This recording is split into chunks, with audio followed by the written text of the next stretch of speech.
Good morning, everybody, and welcome back to Radio Wall Street. If you're just joining me today, you are in luck. We're broadcasting to the world on iHeartRadio and in South Florida on 880 AM The Biz. In the studio today, we have Mr. Arun Gandhi, who is the great-grandson? The grandson. Yeah. The grandson of Mahatma Gandhi, and also there's a family of dignitaries and heads of state in India. And Mr. Gandhi, I want to just ask you again what I asked you during the break. I see that you mean to be and are effectively being an agent of change. You're speaking here in South Florida to sold-out audiences. What kind of change are you wanting to effect? Well, I want people to understand what they mean by peace, because wherever I go, everybody wants to live in peace. They want no violence and a peaceful atmosphere. But really, nobody knows what peace looks like or what it means. They think that just the absence of violence or the absence of war means peace. And I said that's not true. Because we commit violence in many different ways, and we need to understand that and how all of us commit that kind of violence. So the change can happen only when we can understand peace within ourselves, we can create the peace within ourselves and become the change that we wish to see in the world, and then help the world transform and change. Where do I start from? Where does a person who isn't feeling that, where does he start from? What would he do to try to attain the kind of peace? I hear it in your voice, and a lot of people are listening to that and saying, boy, it's easy for him. My life is full of stress, and people are attacking me all the time. Where do they start? Well, life is full of stress everywhere. Everybody goes through the stress, but it is how you deal with the stress that is important. We can reduce the stress by not getting involved in too many things that we cannot handle. We've got to understand that a simple life is much better than a complicated life, that we need to have a simple life and high thinking. We are, and I might go a little against your whole program, because you've been talking about materialism, and I say that materialism and morality have an inverse relationship. When one increases, the other decreases, and so we need to have a balance between materialism and morality, where we can live happily together.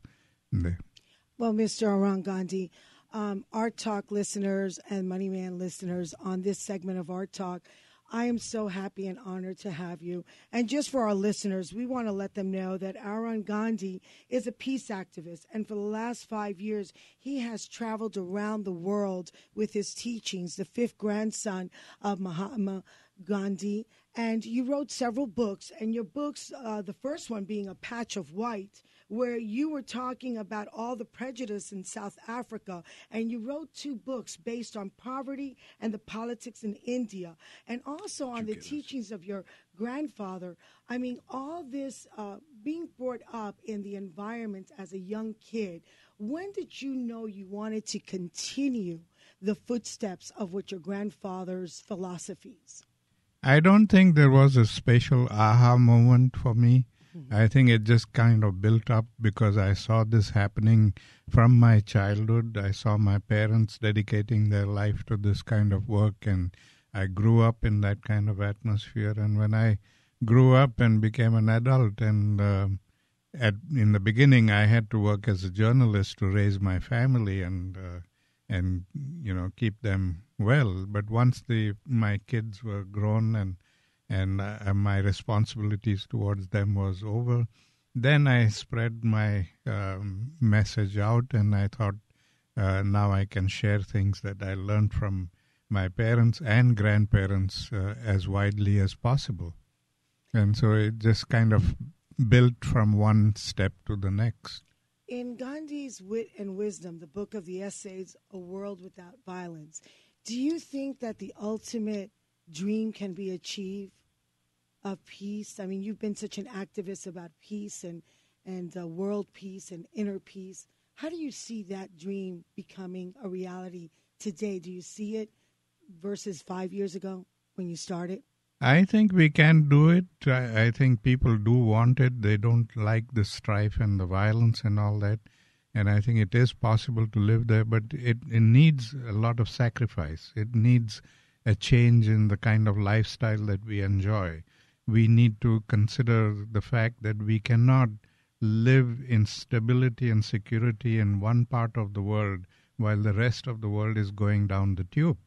That our stability and security in this country depends on the stability and security of the whole world. Mm-hmm. If we think that we can live here happily and make all the money and have a wonderful life while the rest of the world is going down the tube, we are going down with them.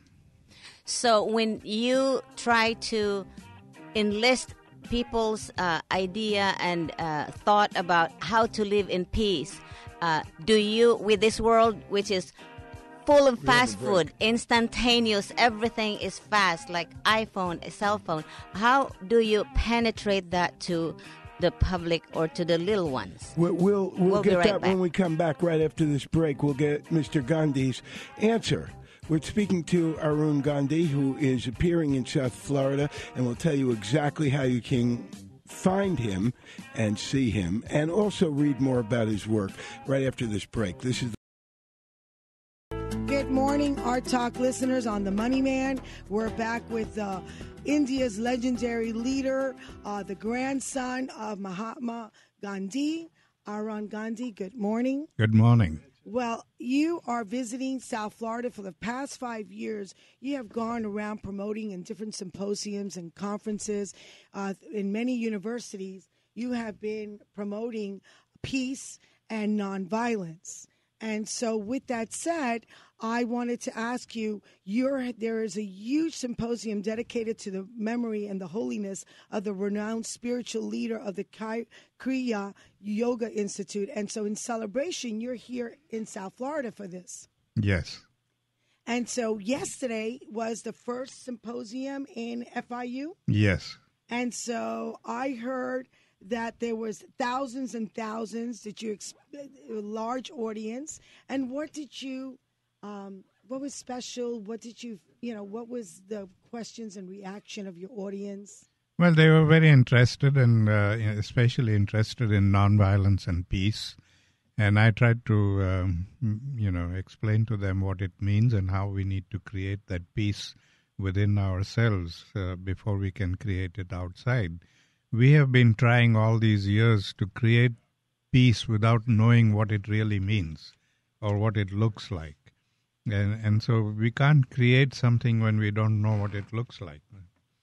So we have to, first of all, find out what it looks like, and that we can do only when we are able to create peace within ourselves and then become the change that we wish to see in the world. Now, this symposium is very historical because it's also the first time that there's a conference in the theme of love and compassion and our true nature, and it's an interfaith dialogue. It's a two-part series, which yesterday was the first part, and it's free to the public. And people could find out more about this by going to Institute at Kriya, KRIYA.org. So Institute at Kriya.org, or calling 305-247-1960. Reservations are strongly suggested because it is free to the public and it does get sold out.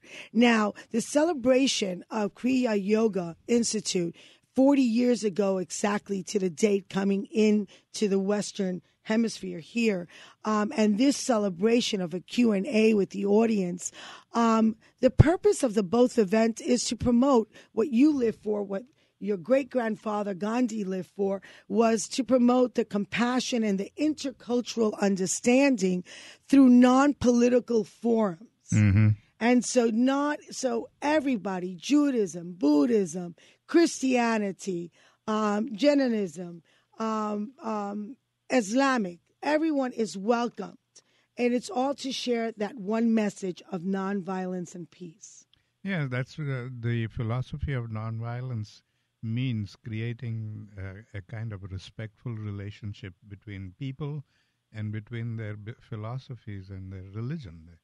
And unfortunately, what we are doing today is just the opposite.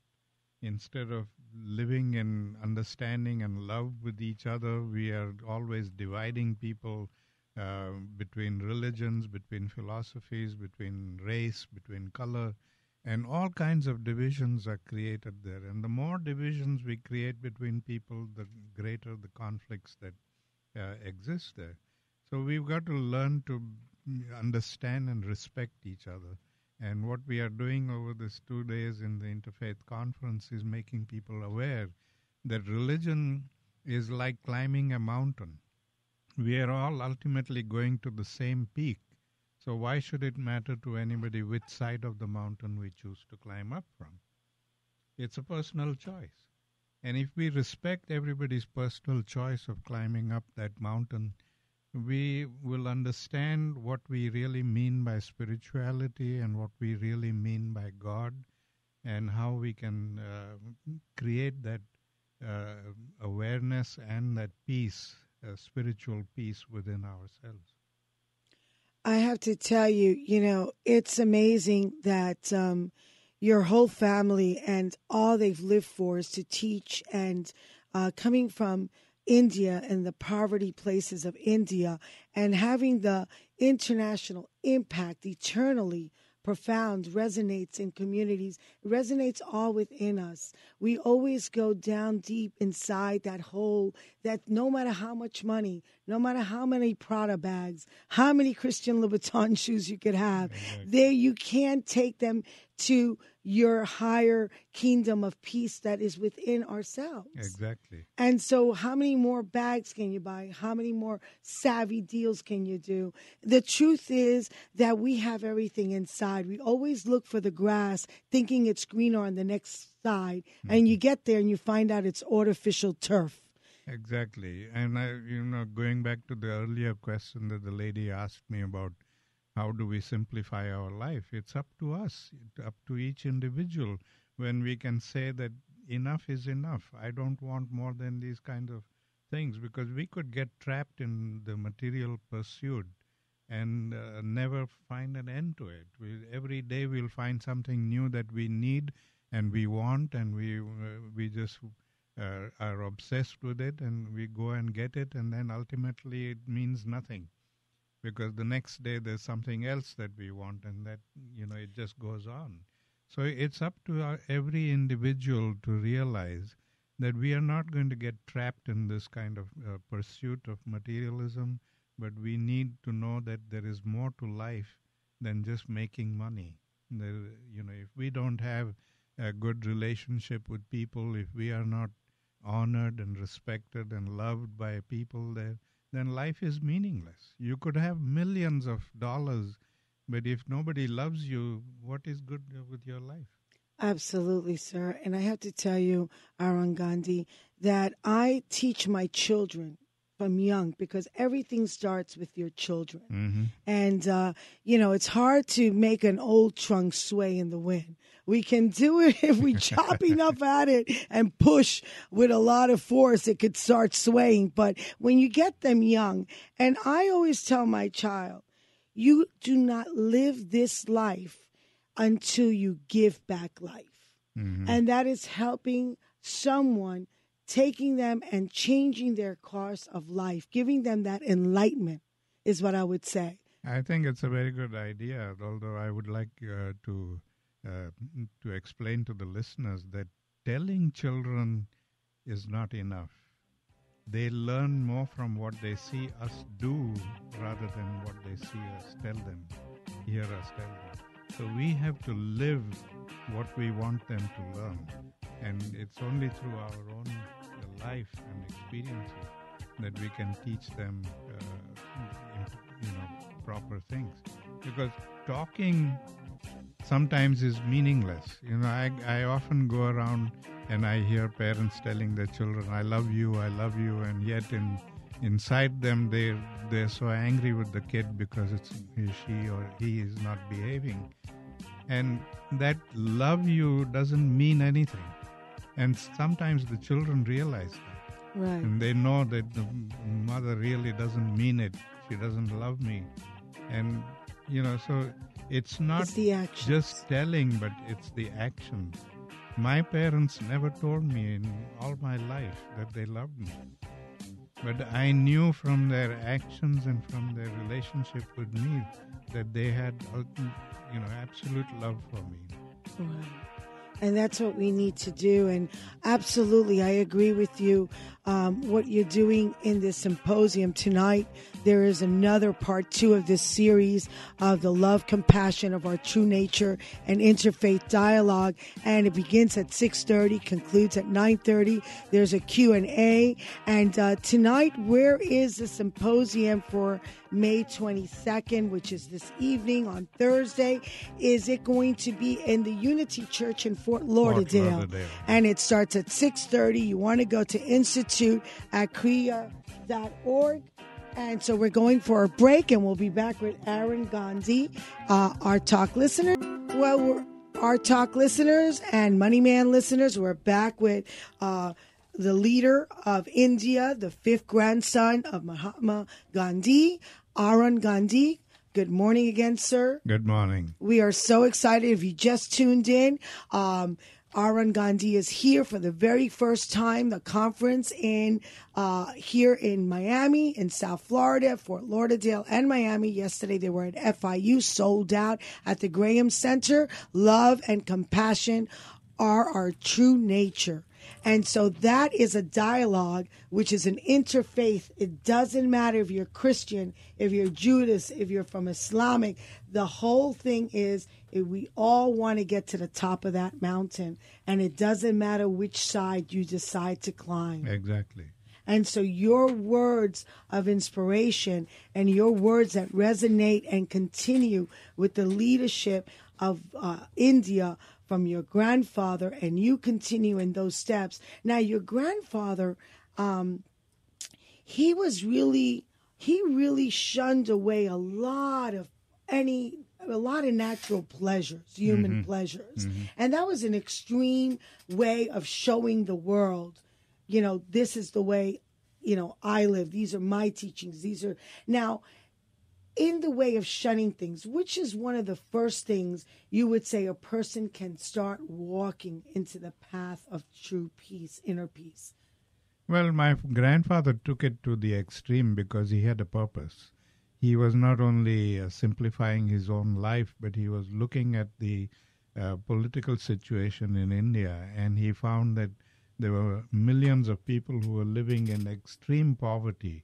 And they didn't have clothes to wear and food to eat. And so he realized that if he was going to be the leader of all these poor people, that he has to identify himself with them. And the way he can do that is by impoverishing himself and living a poor life just as those people were living.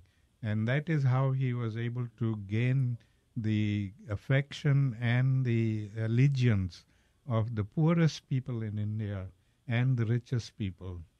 And they all came to him because he had that humility and that understanding. And I think that is what we need to learn from his experience, that humility is the very important thing. We have a very inflated ego. All of us have a very inflated ego, and we think we are somebody and we are great and we can do this and we can do that. And we build up a whole edifice on ego, which doesn't really become a reality. We have to be humble, and we have to realize that we are just a part of this whole society, that we are not independent individuals. We cannot survive on our own. We can survive only when we can all live together in happiness, and we are all part of this society, not only as human beings, but with nature. We can't exploit anybody, and we can't exploit things for our own personal gains. We have to have that humility, and unless we have that humility and understanding, we can't really create that peace and harmony. So these are the things that Gandhi showed us through his own life. Now, you, Sir ARUN Gandhi, you also continue to show that you have a legacy tour that you give in India. Now, my true bread and butter, besides being a radio host to Art Talk listeners once a week, is tours. I do tours in the art districts of Wynwood, Little Havana. I show art. I speak about it. I want people not to think that the Miami is only about the beach and the sun and the nightlife. I want people to take back a part of history, a part of culture, something different that really embeds itself into a story that they tell others. That's how we've grown. And so now with the legacy tours of India, you do the same. You take people onto the journeys and into the same paths that your grandfather walked to show them visually the slums of India and how these people live and how we are all one.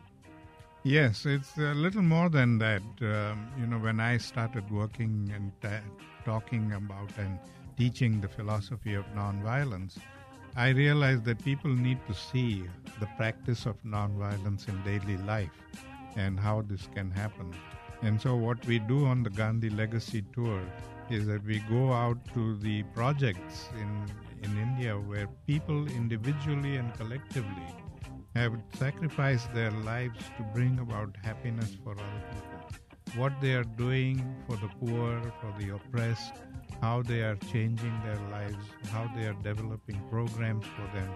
And we see those programs and we interact with the people and see how nonviolence is being used to bring about that change. Now, how can people find out more about that tour? We have a GandhiLegacyTour.org website. It's GandhiLegacyTours.org for more information. And tonight, everyone can go. It's free to the public. Reservations are definitely asked to be done. They're strongly suggested. 305-247-1960. Institute at Kriya.org, Kriya. This is a symposium to celebrate 40 years of pilgrimage to the rest of the holiness spiritual leader of the Kriya Yoga. And this is an interfaith dialogue of love, compassion, our true nature, taught and spoken with other leaders from Islamic, Judaism, Christianism, Hinduism. Thank you, ARUN Gandhi, for being part of us. Thank you very much for having me on your show. We think you're fabulous, and your teachings, may you continue eternally touching and speaking and enlightening every single person you come across. Well, I always consider myself to be a peace farmer, and like a farmer goes out into the fields and plants seeds, I go out into the people and plant seeds in their minds. And I thank you so much, and I just wish you the best, and I hope you come back again and again.